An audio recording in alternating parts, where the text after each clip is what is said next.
Hola a todos, vamos a repasar en esta pequeña presentación generalidades sobre oncología, los puntos principales para el abordaje de un paciente con patología oncológica.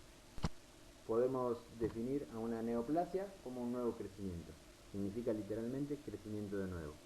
Podemos definirla también como la proliferación no controlada ni regulada de una población celular con alteraciones estructurales del material genético.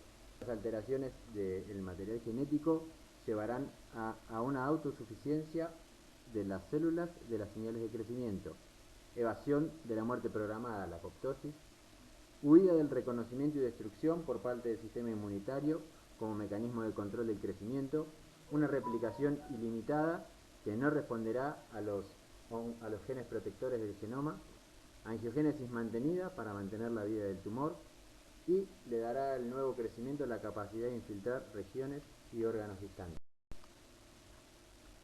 Para abordar la patología oncológica es importante conocer la prevalencia de la enfermedad, que la podemos definir como el número de pacientes con esta enfermedad en una población determinada. También la incidencia, que la podemos definir como la cantidad de casos nuevos en un tiempo determinado. Se expresa generalmente como casos nuevos cada 100.000 habitantes por año.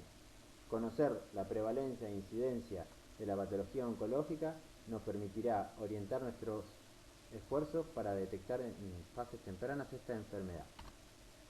Las poblaciones de riesgo son aquellos grupos de personas que por una característica particular y propia de esa población tienen riesgo aumentado de padecer una patología oncológica.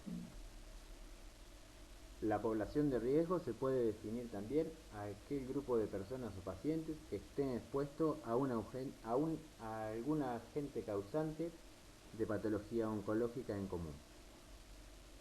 Podemos mencionar distribución por sexo de las neoplasias como población de riesgo. En los hombres, el cáncer de próstata, pulmón e intestino grueso, colon y recto, son los más frecuentes. Suponen una incidencia de estas tres etiologías alrededor del 50% de todos los cánceres. En las mujeres se destaca mama, pulmón, con un franco aumento en los últimos años por los cambios en los hábitos de las mujeres, colon y recto, y el resto de los cánceres ginecológicos, como el de ovario y el cuello uterino. En tres patologías oncológicas se encuentra casi el 50% de la incidencia de patologías. Ahí podemos identificar también algunas otras poblaciones de riesgo, como por ejemplo la edad avanzada. El cáncer afecta con mayor frecuencia a los pacientes mayores de 65 años, con el 65% de las causas de muerte son provocadas por cáncer. La edad promedio de muerte por cáncer es de 75 años. Esto tiene importancia sanitaria debido a que este grupo etario alcanzará los 70 millones de personas en los próximos 20 años. Otro factor de riesgo asociado a la enfermedad oncológica es la obesidad. Estudios epidemiológicos indican que la obesidad constituye un factor de riesgo para sufrir algún tipo de cáncer y mayor riesgo de muerte por cáncer, principalmente por cáncer de colon, mama, endometrio, riñón, esófago, páncreas, vías biliares e hígado. Se estima que un 25% de las muertes por cáncer pueden ser atribuidas a la obesidad.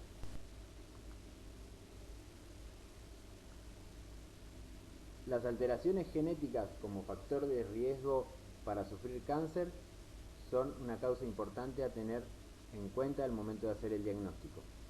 La transformación maligna es el proceso mediante el cual una población clonal de células sufre alteraciones estructurales que le dan ventajas de crecimiento sobre las células normales. Muchas de estas alteraciones se producen a nivel genético, pudiendo expresar oncogenes normalmente inhibidos o la pérdida de expresión de genes de supresión tumoral.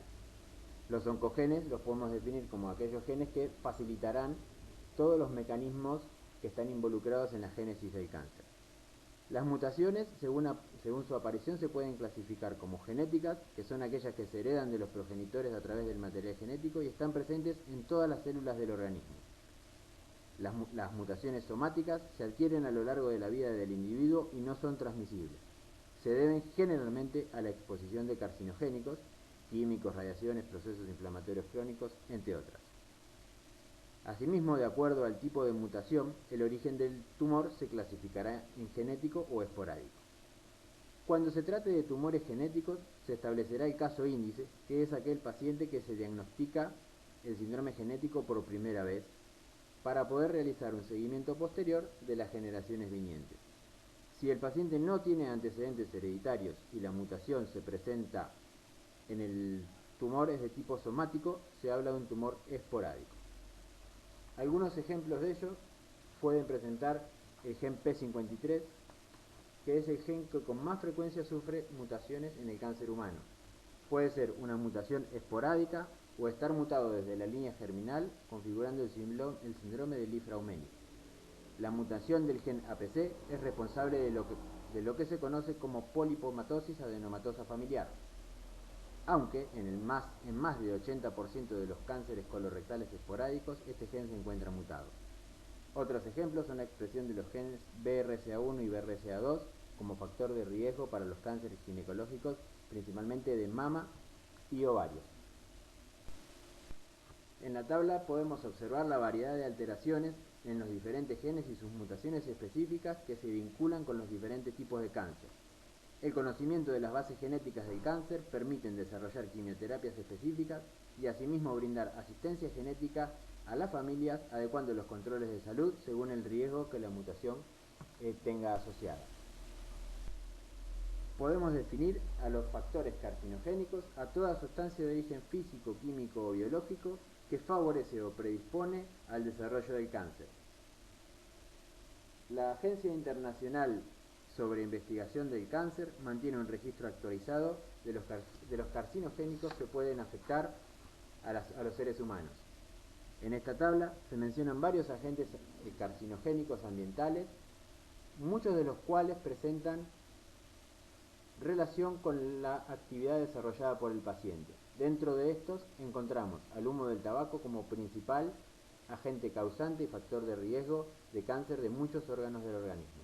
Es importante destacarlo ya que es un factor de riesgo que podemos erradicar mediante la modificación de los estilos de vida del paciente. En la siguiente tabla vemos algunos fármacos que se encuentran directamente vinculados con el desarrollo de cánceres.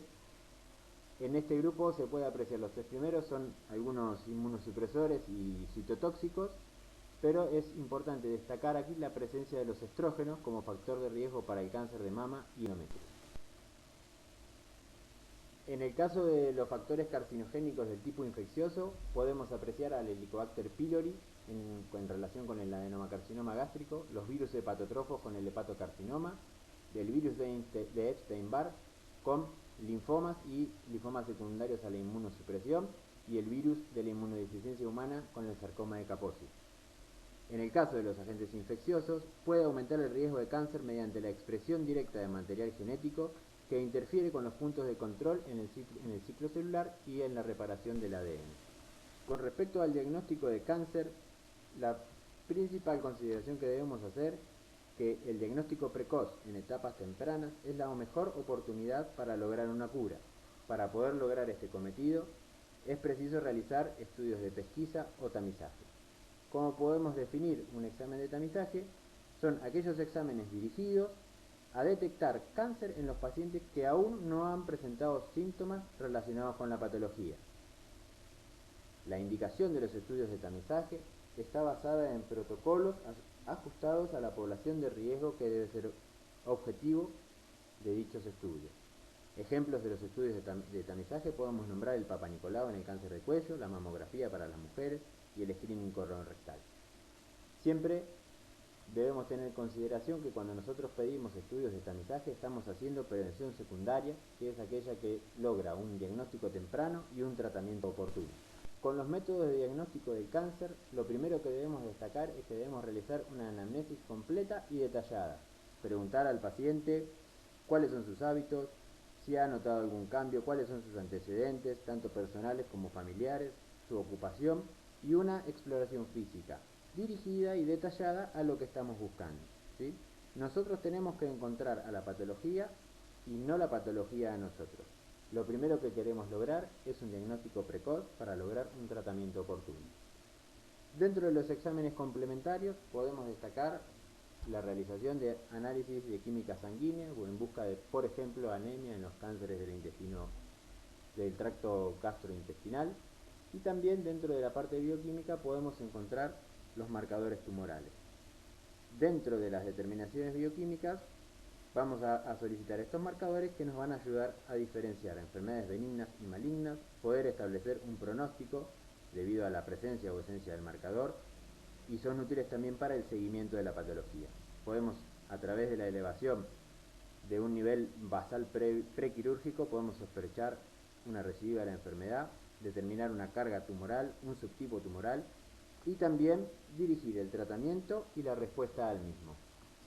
Como ejemplos de marcadores tumorales podemos mencionar el antígeno carcinoembrionario para el carcinoma colorectal, la alfa-fetoproteína para el hepatocarcinoma, el antígeno 19-9 para el carcinoma de páncreas, el antígeno prostático específico para el cáncer de próstata. Es de destacar que estos marcadores no son para diagnóstico de cáncer, sino que tienen otras utilidades. Que el marcador se encuentre elevado no hace diagnóstico aislado de ninguna patología. Con respecto a los estudios diagnósticos complementarios de imágenes, deberán ser adecuados a la patología que se sospeche. Radiografías, tomografías, resonancias, ecografías, centellografías, endoscopías, son todos métodos válidos para estudiar a nuestro paciente. El papel de la cirugía en el diagnóstico temprano del cáncer puede implicar la toma de biopsias de las lesiones y los tejidos, pudiendo ser estas de tipo incisional, es decir, tomar un pequeño fragmento del tejido para realizar un estudio histológico, o excisional, haciendo una exéresis más amplia del tejido, una exéresis completa, y estudiar la anatomía y la diferenciación histológica de forma diferida. Podemos clasificar a la patología oncológica teniendo en consideración el tejido del cual proviene. Podemos clasificarlos como carcinomas, que son de origen epitelial. Representan aproximadamente el 80% de los tumores malignos. Los sarcomas, que derivan de los tejidos mesenquimatosos o mesodermos. Los gliomas, aquellos tumores del tejido nervioso. Los linfomas y leucemias, que son los cánceres hematológicos derivados del tejido medular o linfoide. Internacionalmente se acepta para estadificar a la enfermedad oncológica el sistema del TNM.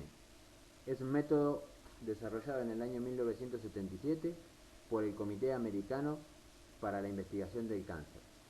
Se mantiene en continua actualización y revisión para lograr el mejor tratamiento de nuestro paciente.